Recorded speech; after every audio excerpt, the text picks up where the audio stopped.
Buen día, mi nombre es Sara Suesca y para esta ocasión vamos a hablar del péndulo simple. Entonces, ¿qué es el péndulo simple? Para empezar, primero voy a mencionar qué es un péndulo. Es un sistema físico que puede oscilar bajo la acción gravitatoria u otra característica física como por ejemplo la elasticidad. Está configurado por una masa suspendida de un punto o de un eje horizontal fijo mediante un hilo, una varilla u otro dispositivo que sirve para medir el tiempo. El péndulo simple, también llamado péndulo matemático o péndulo ideal, es un sistema idealizado constituido por una partícula de masa m que está suspendida de un punto fijo o mediante un hilo al que se le puede regular su longitud y su peso. Naturalmente es imposible la realización práctica de un péndulo simple, pero sí es accesible a la teoría. ¿Para qué sirve el péndulo simple? El péndulo simple es un instrumento que sirve para realizar mediciones o comprobaciones en la vida cotidiana a partir de datos conocidos. En la antigüedad sirvió para demostrar que la Tierra rota sobre su eje.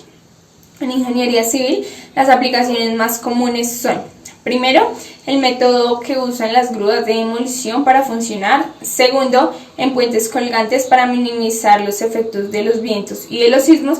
Y por último, las posibles oscilaciones de un edificio por efectos de viento y la altura. Buen día, mi nombre es Santiago y voy a platicarles un poco sobre la historia del péndulo, cómo se creó y quién lo descubrió. Esto fue a mediados del siglo XVI, cuando Galileo Galilei tenía tan solo 17 años de edad. Él en una mañana se fue para la catedral de Pisa y observó que un sacristán, al encender una lámpara, la lámpara quedó ejerciendo un movimiento armónico. Entonces esto le causó mucha curiosidad a Galileo, lo cual lo llevó a experimentar un poco con una masa y una cuerda. Para medir el tiempo, porque pues en esa época no habían relojes para medir el tiempo, él se guió con las pulsaciones de su muñeca. Galileo ya tenía un poco de conocimiento sobre medicina, entonces él se guió con las pulsaciones de su muñeca. Y él se dio cuenta que esas oscilaciones tardaban el mismo número de pulsaciones. Entonces pues Galileo se fue muy emocionado para su casa a seguir experimentando muchas veces, variando también el peso de aquel objeto y la amplitud, y se dio cuenta que demoraba también el mismo número de pulsaciones en el periodo de ese péndulo. Se dio cuenta también que lo que hacía variar el periodo de su péndulo era la longitud de la cuerda. Entonces pues así él descubrió el isocronismo del péndulo. Gracias. Bueno, muy buenos días. El día de hoy vamos a hacer el análisis del péndulo simple. Mi nombre es Sergio Andrés Marín Patiño y vamos a acompañarlos en esta aventura. Muy bien, como ya hemos sabido, un péndulo simple es un objeto con una masa m, la cual pues no es considerable, unido a un extremo fijo por una cuerda de longitud L. Prácticamente este péndulo se mueve barriendo ángulos. Si tomamos este punto fijo y pues la vertical que cruza sobre él como nuestra posición de equilibrio, vemos que un péndulo simple va a ir desde una posición teta hasta otra posición menos teta. Hay que considerar que el péndulo simple genera oscilaciones, pero solo si este ángulo teta es pequeño. Si este ángulo teta es muy grande, el péndulo simple va a tener la suficiente energía cinética como para ir y venir y dar toda una vuelta. Ahorita vamos a hacer el análisis de fuerzas. Como este objeto que está sujeto a la cuerda tiene una masa, pues prácticamente sobre él actúa una fuerza denominada peso, que es la que le ejerce la Tierra. Asimismo, como está sujeto por una cuerda, también hay una fuerza de tensión. Así que vamos a descomponer mejor esas fuerzas. Vamos a especificar como eje Y a la vertical por donde está la cuerda, y como eje X a la tangente de la trayectoria circular que está ejerciendo este péndulo. Hay que aclarar que un péndulo simple siempre se mueve en trayectoria circular. Muy bien, vemos acá que por geometría de ángulos este ángulo teta va a ser igual al que hay entre el peso y el eje Y. Por otro lado, como el peso está apuntando hacia el centro de la Tierra, entonces podemos descomponerlo en una componente X que sería igual a masa por gravedad por el seno de ese ángulo, y una componente en y, que es masa gravedad por el coseno de ese ángulo.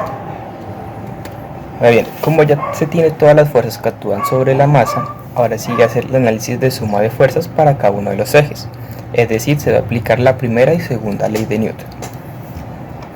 En suma de fuerzas en el eje Y tenemos que la tensión menos la componente en Y del peso va a ser igual a 0. ¿Por qué a 0? Porque ahí no se está moviendo, prácticamente ahí el péndulo no se mueve sobre ese eje. Si miramos sobre el eje X vemos que solo hay una fuerza, que es la componente en X del peso.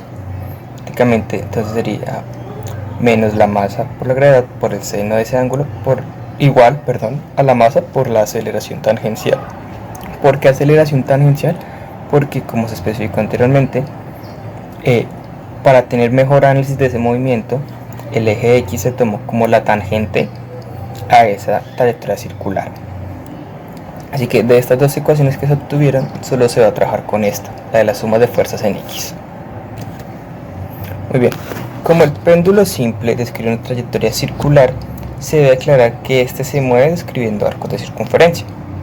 Entonces debemos considerar lo siguiente, que la longitud de un arco de circunferencia viene dada por el radio multiplicado por el ángulo, que prácticamente describe ese arco de circunferencia. Para nuestro caso, el radio del péndulo simple pues es igual a la longitud de la cuerda que lo sostiene.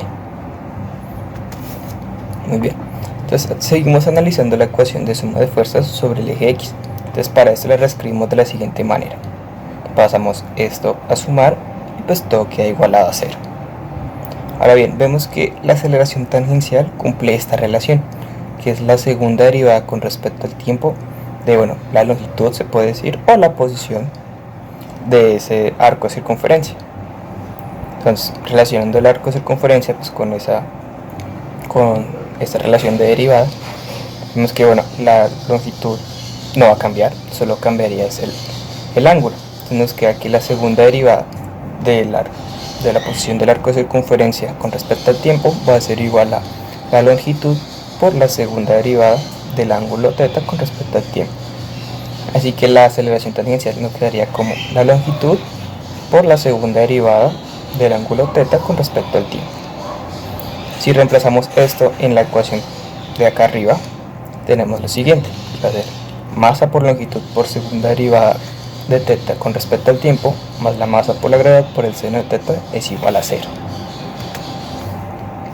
Prácticamente aquí hemos obtenido una ecuación diferencial, pero una ecuación diferencial de segundo grado, aunque no está totalmente en su forma estándar. Así que si dividimos todo esto por m sobre l, nos va a quedar que la ecuación diferencial de segundo grado va a ser igual a segunda derivada de θ con respecto al tiempo más la gravedad sobre la longitud de la cuerda por el seno de θ es igual a 0. Esta ecuación diferencial de segundo grado prácticamente no es lineal, nos salió un fenómeno que no es lineal. Pero si retomamos la idea que se dijo al inicio de que para que se produzca oscilaciones el ángulo θ tiene que ser muy pequeño, podemos establecer la relación matemática de que el seno de θ es igual a θ si y solo si, vuelvo y reitero, este ángulo θ es muy pequeño para que pueda describir un movimiento oscilatorio. Así que la ecuación diferencial nos va a quedar de la siguiente forma: segunda derivada de θ con respecto al tiempo más la gravedad por la longitud sobre la longitud por θ es igual a 0. Ahora, si comparamos esta ecuación con la del movimiento oscilatorio de un resorte, vemos que el factor W cuadrado que se utiliza va a ser igual a lo que es gravedad sobre longitud. Entonces, haciendo un último arreglo, tenemos que la ecuación diferencial para el péndulo queda de la siguiente forma: segunda derivada con respecto al tiempo de θ más un factor W cuadrado por θ es igual a 0. Si miramos y solucionamos esta ecuación diferencial de segundo grado pues con el método específico, tenemos que la ecuación final que describe el movimiento para un péndulo simple va a ser igual a una constante 1 por el coseno de omega t más una constante 2 por el seno de omega t. Así que eso es todo.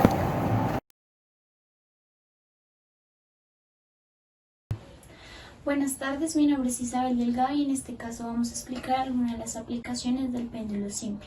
Vamos a hablar del péndulo de Foucault. Fue inventada en 1851 en el Panteón de París, en el cual busca tratar de dar explicación a la rotación de la Tierra sobre su propio eje.